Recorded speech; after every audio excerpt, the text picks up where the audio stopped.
बिस्मिल्लाहिर्रहमानिर्रहीम, अस्सलाम वालेकुम। मैं हूं जावेद इकबाल और आप देख रहे हैं प्रोग्राम इन सेशन। जो ही 8 अगस्त की तारीख करीब आती चली जा रही है, ऐवान सदर में सरगर्मियाँ उरूज पर पहुँच गई हैं। सदर आसिफ अली जरदारी ने वफाकी वज़ीर क़ानून फ़ारूक एच नाइक से मुसलसल दूसरे रोज़ भी मुलाकात की और इन मुलाकातों के बाद ये फ़ैसला किया गया है कि 8 अगस्त ही के दिन कि जब हुकूमत सुप्रीम कोर्ट ऑफ पाकिस्तान को जवाब दे रही होगी NRO केस के सिलसिले में स्विस हुक्काम को ख़त लिखने के हवाले से, उसी दिन जब सुप्रीम कोर्ट ऑफ पाकिस्तान ने तौहीन अदालत का जो बिल पार्लियामेंट से मुश्तरका तौर पर मंजूर किया गया था, कुछ दिन पहले उसे कलअदम करार दिया गया, उस हवाले से भी 8 अगस्त के दिन ही का इंतखाब किया गया है। नज़रसानी की appeal supreme court of Pakistan में हुकूमत की जानिब से जारी की जाएगी। लेकिन इसके साथ साथ हम देख रहे हैं कि हुकूमत की जानिब से कुछ जारहाना रवैया भी सामने आ रहा है। आज भी पीपल्स पार्टी के रहनुमा सेनेटर फैसल रज़ा आबदी ने एक भरपूर जारहाना प्रेस कॉन्फ्रेंस की और जो लबो लहजा उसमें इस्तेमाल किया गया, इसके बारे में नाक़िदीन और इसके बारे में माहिरीन ये कह रहे हैं कि ये कोई मुनासिब लबो लहजा नहीं था जो सुप्रीम कोर्ट ऑफ पाकिस्तान और चीफ जस्टिस जनाब इफ्तिखार मोहम्मद चौधरी साहब के हवाले से अडॉप्ट किया गया। इसके साथ साथ अगर हम देखें, सियासी सतह पर भी जोड़ तोड़ का अमल जारी है। सियासी जमातों में भी कुछ तोड़ फोड़ हो रही है। खोसा ख़ानदान का मुस्लिम लीग नून की क़यादत के साथ इख्तिलाफ़ात की बातें सामने आ रही हैं। लेकिन इसके साथ साथ हम ये भी देख रहे हैं कि पीपल्स पार्टी के देरीना रहनुमा अफजल सिंधु पीपल्स पार्टी छोड़कर पाकिस्तान तहरीक इंसाफ में शामिल हो गए। इसके साथ साथ सियासी जो माहौल है उसमें भी तेज़ी दिखाई दे रही है। हमने देखा गुज़श्ता दिनों मुस्लिम लीग नून और पाकिस्तान तहरीक इंसाफ की तरफ से एक दूसरे पर ताबड़तोड़ हमले किए गए। ऐसा लग रहा है कि अब ये जो 8 अगस्त की तारीख आ रही है, क्योंकि अब से ठीक 2 रोज़ बाद 8 अगस्त होगा और हुकूमत को जवाब देना होगा सुप्रीम कोर्ट ऑफ पाकिस्तान में, हुकूमत की जानिब से जारहाना रवैया अपनाया जा रहा है और ऐसा लग रहा है कि अब ये तसादुम हो रहा है, 2 इदारों का तसादुम आपस में हो रहा है और इस तसादुम के असरात क्या हो सकते हैं, इन तमाम मामलात पर हम बात करेंगे। और इसके लिए सबसे पहले हम जाएंगे लाहौर, जहां पर मौजूद हैं पाकिस्तान तहरीक इंसाफ के सेक्रेटरी इत्तलात जनाब शफ़क़त महमूद। बहुत बहुत शुक्रिया शफ़क़त महमूद साहब। आज आपने भी ये प्रेस कॉन्फ्रेंस सुनी होगी, देखी होगी, जिस तरह का लबो लहजा इस्तेमाल किया गया, इससे क्या मतलब लिया जा सकता है? ये बड़ी शदीद ख्वाहिश है जावेद साहब पीपल्स पार्टी के किस तरह वो शहीद हो जाएं, क्योंकि इतनी बुरी परफॉर्मेंस है इनकी पिछले 4.5 साल में। इतनी करप्शन, लूट मार, बैड गवर्नेंस और मुल्क में लाकानूनियत और यानी कि हर तरीके से जिस तरह इन्होंने मुल्क को पस्ती में डाल दिया है। अब ये समझते हैं कि इससे बचने का और इलेक्टोरेट के पास जाने से पहले कुछ कहने का एक ही तरीका है कि किस तरह शहीद हो जाओ, और उसके लिए ये हर सतह पर जाने की तैयार हैं। और ये फैसल रज़ा आबदी तो हमेशा ऐसी ज़बान इस्तेमाल करते हैं जिस पे किसी भी शरीफ शहरी को शर्म आता है। और फिर अदलिया के बारे में इस किस्म की ज़बान, जो कि जमहूरियत का एक लाजमी जुज़्व है, और आप चाहे उनका फ़ैसला आपको पसंद हो या ना पसंद हो, लेकिन जमहूरियत का जुज़्व तो यही है कि आपने अदलिया की बात माननी है। और फिर अदलिया के बारे में इस किस्म की ज़बान इस्तेमाल करने का मतलब ये है कि आप जो हमारे आइनी अदारे हैं उनको आप खाक में मिलाने की कोशिश कर रहे हैं, उनकी तज़हीक कर रहे हैं। और तो ये तो मेरा ख़्याल है कि जितनी ज़्यादा इसकी मज़म्मत की जाए, जितना ज़्यादा इसको बुरा भला कहा जाए वो कम है। और ये जो फैसल रज़ा आबदी है, इसको तो पार्टी के अकाबरीन को समझाना चाहिए कि अगर ये इस किस्म की ज़बान इस्तेमाल करेगा तो ये तो जमहूरियत को नुकसान पहुँचा रहे हैं सिर्फ जुडिशरी। अच्छा, इसमें शफ़क़त साहब अब ये लग रहा है आपको कि तसादुम है, और अगर ऐसा होता है तो इसके असरात, इसके नताइज क्या निकल सकते हैं? जी बिल्कुल है, और आज से नहीं है, काफ़ी देर से तसादुम लेने के मूड में है। लेकिन देखें, बात यह है कि ये तो मुझे कुछ शरारत बड़ी नज़र आती है, सिर्फ सुप्रीम कोर्ट के साथ झगड़े वाली बात नहीं है।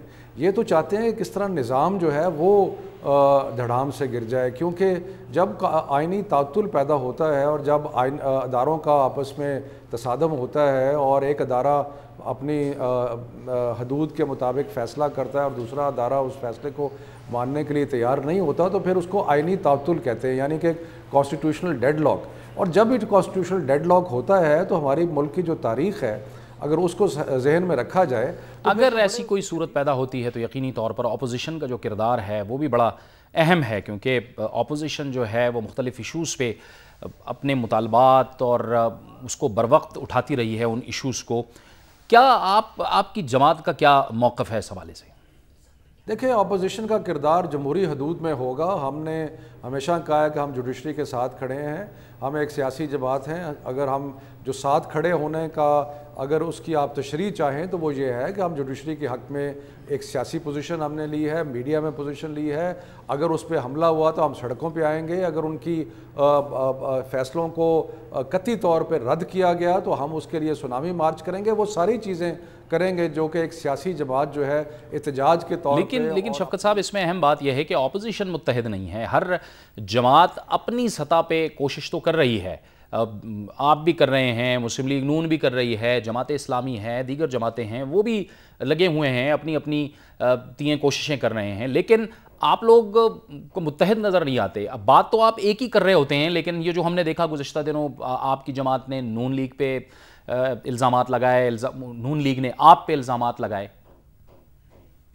नहीं, पहली तो बात यह है कि मैं PMLN को अपोजिशन नहीं समझता। PMLN जो है वो पाकिस्तान के 60% जो हमारा मुल्क का हिस्सा है उस पर हुक्मरान है, और वो कई मौके पे हुक्मरान पीपल्स पार्टी के साथ उन्होंने इलाक़ भी किया, इकट्ठी हुकूमत भी की। अब भी बहुत सारे मामलात में उन्होंने ये 18वीं 19वीं 20वीं तरमीम मिल के की, और हमें तो और भी अंदर खाने बहुत सारे मुकमका नज़र आ रहे हैं इलेक्शन को आगे ले जाने के और बाकी चीज़ें। तो पहली तो बात यह है कि हम PMLN को अपोजिशन का कतन हिस्सा नहीं समझते। ये सारी वही स्टेटस को की जमातें हैं जो सब इकट्ठी हैं और अपने अपना इक़्तिदार जो है वो कायम रखने की खातिर उनको ये परवाह नहीं है कि मुल्क जो है वो किस तरफ जाए।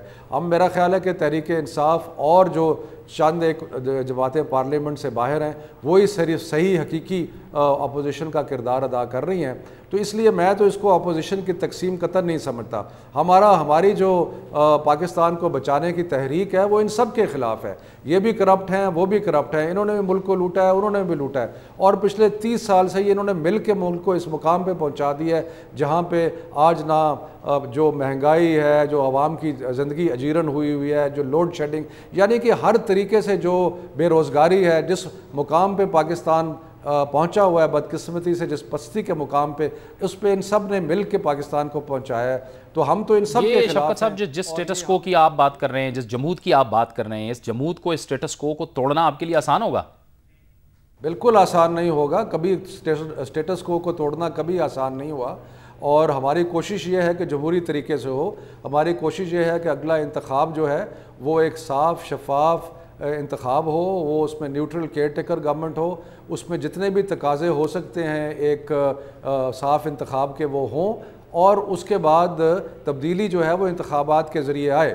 लेकिन मेरा ख्याल है कि पीपल्स पार्टी का, जिस तरह ये आबदी साहब कह रहे हैं, और इस तरह इनका दिल ये है कि जो जमहूरी तरीके से तब्दीली नहीं आए, ये चाहते हैं कोई शहादत हो ताकि ये फिर सर पे अपने बाजू रख के शोर बचाते फिरें कि हमारे से ज़्यादती होगी और इनके पास कुछ कहने का हो। तो इसलिए आसान तो नहीं होगा, जब आपका सवाल है, बिल्कुल आसान नहीं होगा। शुक्रिया, बहुत बहुत शुक्रिया शफकत महमूद साहब आपका, पाकिस्तान तहरीक इंसाफ के सेक्रेटरी इत्तलात हमसे गुफ्तगू कर रहे थे।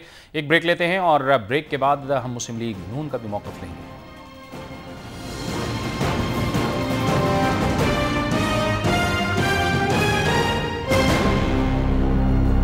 प्रोग्राम में एक बार फिर आपको नाज़रीन खुशामदीद कहते हैं। ब्रेक से पहले पाकिस्तान तहरीक इंसाफ के सेक्रेटरी इत्तलात थे हमारे साथ, और अब हमें ज्वाइन किया है टेलीफोन लाइन पर मुस्लिम लीग नून के सेक्रेटरी इत्तलात जनाब मुशाहिदुल्लाह खान ने। खान साहब, बहुत शुक्रिया।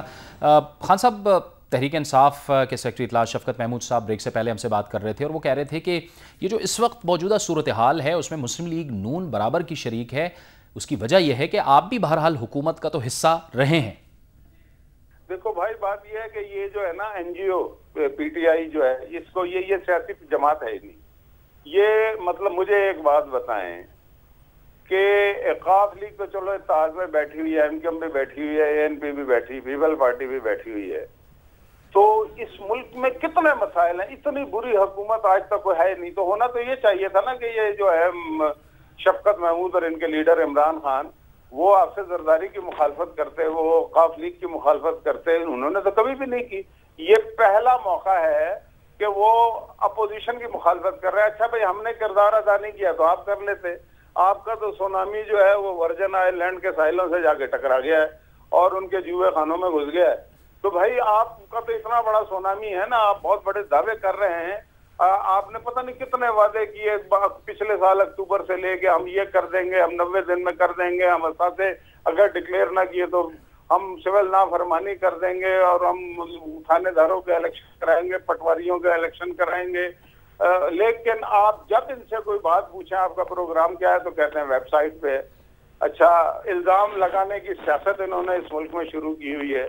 अनसिविलाइज इनका लीडर है, जिसको लंदन में पढ़ने के बावजूद भी तहजीब जो है उसके करीब से नहीं गुजरी, गंदे नामों से वो लोगों को पुकारता है। और मैं आपको बात बताऊं, ये जो एनजीओ का एक एजेंडा होता है।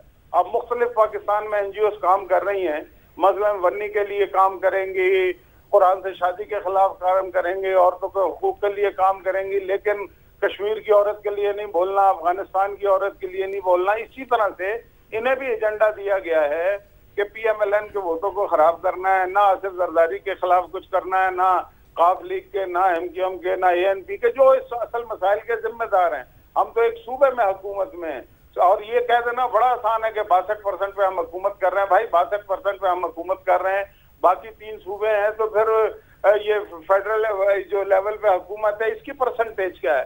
मोर देन 50-60% से ज्यादा इख्तियारात तो इनके पास होते हैं और बाकी 3 सूबों को मिला लें। लेकिन ये जो PTI है, जो NGO, ये बिल्कुल उनके खिलाफ इसलिए नहीं बोलती कि इनके एजेंडे में दिया गया कि कुछ हो जाए, बर्मा में मुसलमान जो है शहीद हो जाए या अमेरिका में या चाइना में तूफान आ जाए, तुमने उसकी जिम्मेदारी नवाज शरीफ पे डालनी है ताकि तुम नवाज शरीफ के वोटों को मुनकसिम करके आसिफ जरदारी हो। वरना ये आज बड़ी बड़ी बातें कर रहे हैं, सवालात कर रहे हैं। ये सवालात ये खास लीग से क्यों नहीं करते, जिन्होंने आज भी आप देखें कि लोड शेडिंग पे जब एहतजाज हो रहा था तो उन्होंने जो मामला किया जाके हुकूमत से, वो डिप्टी प्राइम मिनिस्टरशिप का किया। वो 5-5 करोड़ डेवलपमेंट फंड के लिए उसको ये कहते हैं कि ये रियल अपोजिशन है। भाई आप जो है पहले एक काउंसलर जिता लें, फिर हम आपकी बात जो है इंशाल्लाह जरूर सुनेंगे। और फिलहाल ये जो बैरूनी आका है और जो अंदरूनी आका अच्छा, है। ये खान साहब, आज जो एक लबो लहजा सामने आया है हुकूमत की जानिब से अदलिया के हवाले से, आपका क्या ख्याल है कि अब ये बराह रास्त तसादुम की राह इख्तियार की जा रही है? कि आप जो फरमाया है ना कि तसादम की तरफ जा रहे हैं, ऐसा नहीं है। तसादम बहुत अरसे से शुरू हुआ है और उसको शुरू होने की वजूहात सारे पाकिस्तान और सारी दुनिया के सामने है। अभी मैं लंबी चौड़ी इसकी हिस्ट्री में नहीं जाना चाहता, लेकिन ये जो मौजूदा जो हालात हैं उसमें ये जो फैसला हुआ है तौहीन अदालत का, ये शायद ये हुकूमत समझ ये रही थी कि उसने एक तेजी में बदनीयती के साथ जो एक कानून पास किया एक्ट कौमी असम्बली से, उसके नतीजे में शायद वो सुप्रीम कोर्ट को अंडरमाइन कर लेंगे। तो जिसमें वो कामयाब नहीं हुए, इसलिए भी कामयाब नहीं हुए कि वो जो भी उन्होंने कानून पास किया था उसमें तो उनके जो इत्तादी हैं वो तो उनके साथ नहीं है। कल आपने सुना होगा जो MQM के वकील हैं, जो सेनेटर भी हैं, फरोग नसीम साहब, उन्होंने बिल्कुल कहा है कि ये जो कानून था ये आइन की बहुत सारी शिकों से मुतसादिम था। और जाहिर है कि जब आप कानून बना रहे हैं और वो आइन की शिकों के मुताबिक नहीं होगा तो और उस फिर कानून के नतीजे में आप सुप्रीम कोर्ट के इख्तियारात को कम करने की कोशिश करेंगे और उस अदारे की कि जो एक पिलर ऑफ द स्टेट है, रियासत का सतून है, जिस तरह से एग्जेक्टिव है, तो अगर एक सतून दूसरे सतून को गिराने की कोशिश करेगा तो तसादुम तो अपनी जगह पे मौजूद है। और ये उस वक्त से मौजूद है, 2.5 साल से ज्यादा हो चुके हैं जब से ये आसिफ जरदारी साहब क्या जो वो खत लिखने का मामला है। और मजे की बात है और बल्कि अफसोस की बात है, यानी कि अफसोस इस बात का है कि ये जो 2.5-3 साल जो कौम के ज़ाया किए गए हैं, जिसमें लड़ाई लड़ी गई है उस सुप्रीम कोर्ट के साथ कि जिस कोर्ट की बहाली के लिए तमाम सियासी जमातों ने, लीगल फेटर्निटी ने, सिविल सोसाइटी ने अपनी कुर्बानियां दी थी, उसके नतीजे में आज़ाद हुई। होना तो ये चाहिए था कि तमाम जमहूरी जमातों को, और अक्सर जमहूरी जमातें तो जाहिर है उसके साथ खड़ी हैं, पीपल्स पार्टी को भी ये चाहिए था। ये तो बड़ा क्रेडिट लेते थे कि जी हमने बहाल किया, भैया आपने बहाल किया है तो फिर आप उनके फैसले क्यों नहीं मानते? तो बहाली का क्रेडिट लेते हैं, फैसले नहीं मानते। फैसले आपको उस सुप्रीम कोर्ट के यानी कि पसंद थे जो परवेज मुशर्रफ की सुप्रीम कोर्ट थी, यानी कि दोहर कोर्ट। तो ये तो मतलब के यानी कि इतना बड़ा यानी कि एनोमली कह लें या जो भी कह लें, ये यानी कि इससे ये ना ये पीपल्स पार्टी की खिदमत कर रहे हैं, ना जो बेनजीर भुट्टो के नजरियात हैं उसकी खिदमत कर रहे हैं, बल्कि अच्छा, लेकिन इसमें खान साहब देख रहे हैं कि ऑपोजिशन की जो जमातें हैं वो सब तकरीबन बात तो एक ही कर रही हैं, लेकिन अपने अपने ट्रैक पे हो रहा है सब कुछ। ऑपोजिशन का कोई इत्तेहाद नज़र नहीं आता, जिसका ज़ाहिर है कि फ़ायदा हुकूमती इत्तेहाद को मिलेगा। दूसरी तरफ अगर हम देखें तो आपकी जमात और तहरीक इंसाफ आपस में उलझ पड़े हैं, एक दूसरे पर इल्ज़ाम तराशियाँ कर रहे हैं। देखिए, पहली बात तो ये है कि अपोजिशन जो है वो मुनक़सिम ही होती है, और अगर मैं सिर्फ एक मिसाल देना चाहता हूँ कि 1977 में पूरी अपोजिशन मुनक़सिम थी और बज़ाहिर ये लग रहा था कि पीपल पार्टी और भुट्टो साहब जो है वो बहुत ज़्यादा मजबूत हैं, लेकिन जैसे ही उन्होंने इलेक्शन का अनाउंसमेंट किया और 144 मुल्क से उठाया तो 24 घंटे के अंदर अंदर एक ग्रैंड अलायंस जो है वो मार्ज़े वजूद में आ गया था।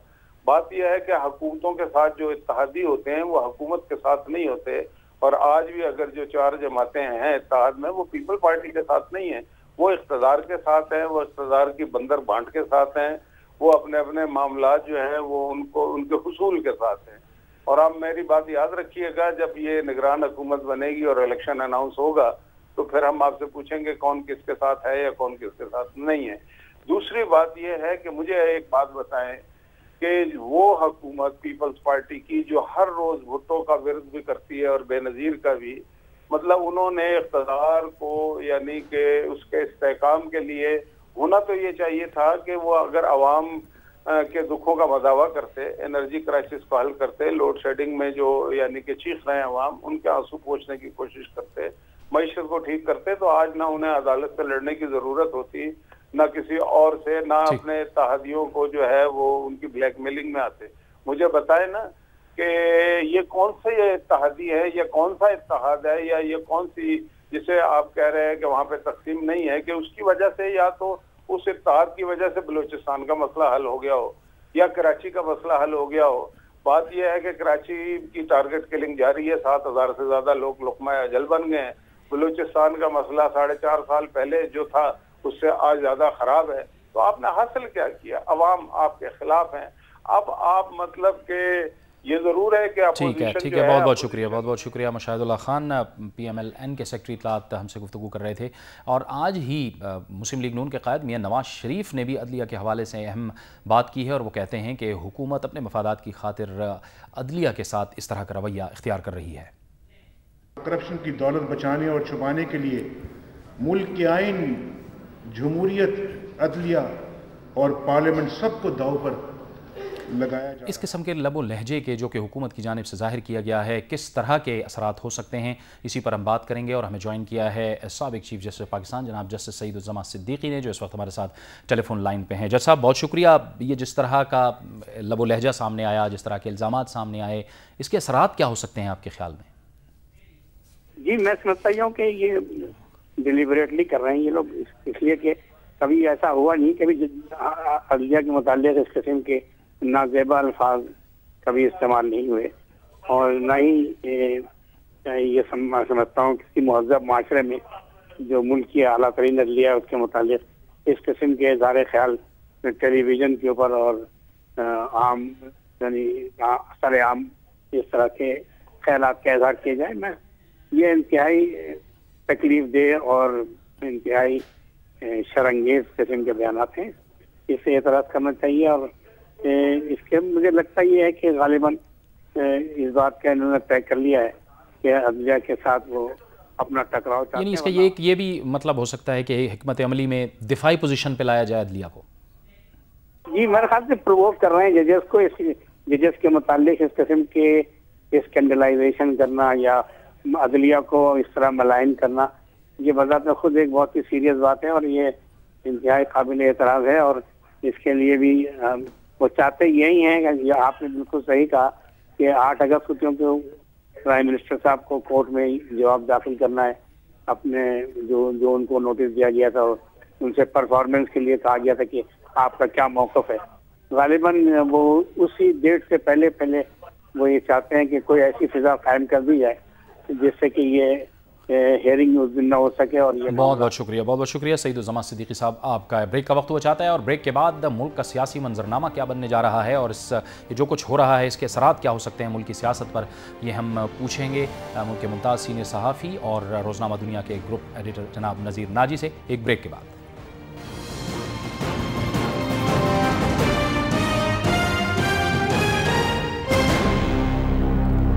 प्रोग्राम इन सेशन में नाज़रीन एक बार फिर आपको खुशामदीद कहते हैं। ब्रेक से पहले हम गुफ्तगू कर रहे थे कि मुख्तलिफ जो सियासी जमातें हैं उनका क्या मौक़िफ़ है और फिर पीपल्स पार्टी की जानिब से आज एक जारहाना रवैया इख्तियार किया गया है और बड़े तेज़ोतुन लहजे में फैसल रज़ा आब्दी ने एक प्रेस कॉन्फ्रेंस की है।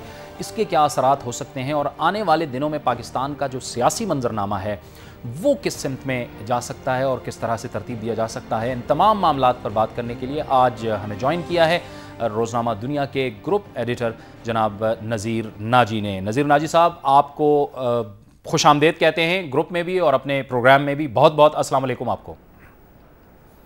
वालेकुम अस्सलाम, शुक्रिया, आप भी याद फरमाया। नाजी साहब, ये फरमाइएगा कि सूरत हाल, हम सियासी जमातों की तो बात करेंगे लेकिन आज जो एक प्रेस कॉन्फ्रेंस हुई फैसल रज़ा आब्दी साहब की जानिब से और उसमें बड़ा एक तेज़ोतुन लहजा इख्तियार किया गया, आपके ख़्याल में ये हुकूमत तसादुम की तरफ अब जा रही है अदलिया के साथ और ये इस तरह का जारहाना रवैया अपनाया जा रहा है? ये जी सरमायादाराना निज़ाम की नेचर है और मुझे हैरत है कि इतनी ताख़ीर क्यों हुई, लेकिन उस वक्त हैरत दूर हो जाती है जब मैं इस निज़ाम को चलाने वालों के बाहमी तज़ादात और झगड़े देख रहा हूँ, वरना तो बहुत जल्द ये जवाब आ जाना चाहिए था। मैं वाहिद आदमी हूँ जो इब्तदा से ही लिख रहा है कि अदलिया का क्या रोल होता है सरमायादाराना निज़ाम के अंदर और उस निज़ाम की तरफ से अदलिया को कितनी इजाज़त और आज़ादी मिलती है और क्यों मिलती है। और उसमें मैंने नतीजा ये निकाला था कि जहाँ भी अदलिया और एग्जेक्टिव के दरमियान, जो कि सरमायादाराना निज़ाम के मफादात की मुहाफ़िज़ होती है, तसादम होता है तो फाइनली अदलिया को शिकस्त खाना पड़ती है कि वो एक इंस्ट्रूमेंट है इस निज़ाम का। जो लोग ये कहते हैं ना कि इंसाफ मिलता है अदलिया इसलिए होती, बिल्कुल ये सब गलत है। ये इस निज़ाम ने इंसाफ का तासुर देने के लिए एक इदारा बना रखा है कि बगावत जो है लोगों के अंदर आती वो मुनज़्ज़म ना होने पाए और लोग इस एहसास में रहें, इस तसव्वुर में रहें, इस तसल्ली में रहें कि एक जगह है जहाँ से उन्हें इंसाफ मिलता है। हरगिज़ नहीं मिलता लेकिन ये तासुर रहना चाहिए। तो अदलिया में जब आप जाते हैं तो वो आपके जो ग्रीवेंसेस हैं या आपके थोड़ी बहुत शिकायत हो जाती हैं वो भी दूर हो जाती हैं और आपके जिनसे नाइंसाफ़ी की होती है उसको भी कुछ ना कुछ सज़ा मिल जाती है और निज़ाम पर हरफ नहीं आता। लेकिन जब निज़ाम को चैलेंज कर दिया जाए अदलिया की तरफ से तो आप याद रखिए कि अफराद जो होते हैं उनके गुस्से उतर जाते हैं, उनकी मोहब्बतें जाग जाती हैं। निज़ाम बड़ा जालिम होता है, वो किसी को माफ़ नहीं करता क्योंकि वो निज़ाम होता है, वो फ़र्द नहीं होता। सरमायादाराना निज़ाम के अंदर आपको मालूम है जिसने आवाज़ उठाई उसका हशर क्या हुआ। रोज़नबर्ग देख लें अमेरिका में, अभी जो जॉन कैली था साइंटिस्ट जिसने इराक के उसके झूठ को पकड़ा था, किस तरह उसका अंजाम हुआ, वो फिर पता नहीं चलता बंदा कहाँ गया।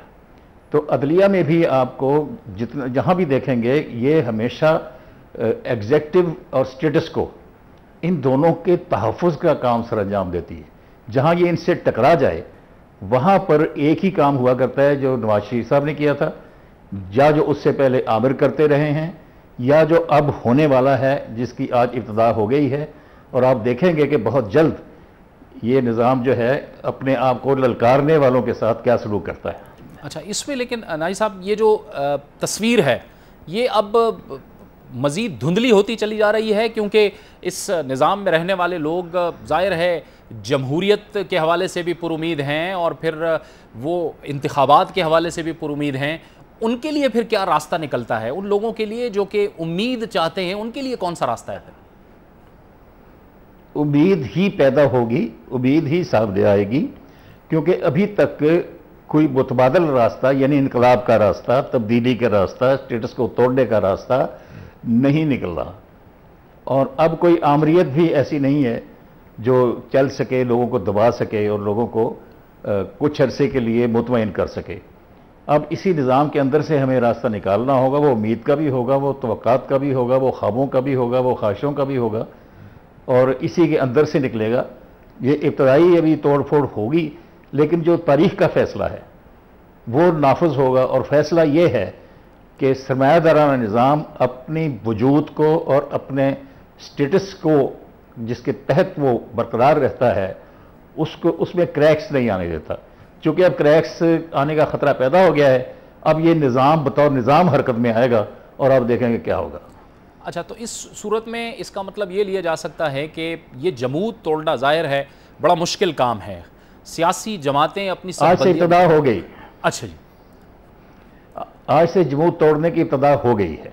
अच्छा, वो जो एक रस्म थी जो इस निज़ाम ने कायम की हुई है सदियों से, और जिस पर ये कायम रहता है हमेशा, कि अदलिया का वक़ार मलहूज़ रखा जाए, अदलिया का एहतराम किया जाए और उस पर हर्फ नहीं आना चाहिए। आज इस निज़ाम ने अपनी इस हदबंदी को तोड़ दिया है। आज अदलिया का एहतराम उन्होंने बालाए ताक रख दिया है, और अब अदलिया के सामने है कि वो आगे से कैसे आती है। वो जैसे भी आएगी, आपको ये बता दूं कि इस निज़ाम में अदलिया की ताकत जो है वो इंतज़ामिया से ज़्यादा नहीं है और न कभी रह सकती है। तो आपको ये तस्वीर मज़ीद धुंधलाती हुई दिखाई दे रही है, क्योंकि जैसे कि मुख्तलिफ़ जमातों की जानिब से भी ये बयानात सामने आ रहे हैं कि पाकिस्तान के इर्द गिर्द सलामती के ख़तरात हैं, ख़तरात मंडला रहे हैं। आपको क्या लग रहा है नाजी साहब, ये कौन से ख़तरात हैं जो मंडला रहे हैं? ख़तरात तो जी बहुत मंडला रहे हैं, लेकिन मेरा ख्याल है कि वो जो ख़तरात जिनकी तरफ इशारे किए जा रहे हैं, बैरूनी भी हैं अंदरूनी भी हैं, वो सेटल हो जाएंगे। क्योंकि ये जिनके दरमियान ये तनाज़ात हैं या इख्तलाफात हैं या बदगुमानियाँ हैं या एक दूसरे के ख़िलाफ़ शिकायत हैं, ये सब एक ही निज़ाम के हामी हैं और इन सब की बका एक दूसरे का साथ देने में है, इसलिए ये अपनी बाहमी शिकायत दूर कर लेंगे। लेकिन अदलिया ने जो अपना मसला खड़ा किया है, अब उसे ये देखना पड़ेगा कि इस तरह के मामला ज़्यादा अरसा नहीं चल सकते। और ये मैंने आज के वाक़यात के बाद, जैसे मैं फैसल आबदी की प्रेस कॉन्फ्रेंस की बात कर रहा हूँ, वो एक सोचा समझा जो है ऐलान है बेइत्मीनानी का और बगावत का, कि अब अदलिया का ये जो इंतज़ामिया के ख़िलाफ़ अटैक है, इसे अब मज़ीद बर्दाश्त नहीं किया जाएगा। और अगर इसके जवाब में कोई रद्द अमल सामने आता है तो फिर शायद हालात किसी और सिमत में भी जा सकते हैं। देखिए जी, वो रद्द अमल तो दस्तयाब आइन के तहत ही दे सकते हैं, लेकिन आइन का तहस नहस करने की ताकत इनके पास नहीं है, वो दूसरी कुव्वतों के पास है, वो चाहे पार्लियामेंट की हो चाहे अवामी कुव्वत हो। ठीक है, अब अगर हम नाजी साहब सियासत की जानिब आएँ, या आपने भी इस पर बड़ा तफसील से भी लिखा और आपने कहा भी, मुस्लिम लीग नून और पाकिस्तान तहरीक इंसाफ जो अपोजिशन की जमातें हैं, लेकिन दोनों तरफ से इंतहाई इल्ज़ामात लगाए गए एक दूसरे पे। अच्छा, वो मुझे कहा जा रहा है कि एक ब्रेक का वक्त हो गया है। ये सवाल मैं आपसे पूछूंगा नाजी साहब, लेकिन एक ब्रेक का वक्त हो गया, ब्रेक लेते हैं और ब्रेक के बाद गुफ्तगू के सिलसिले को आगे बढ़ाते हैं।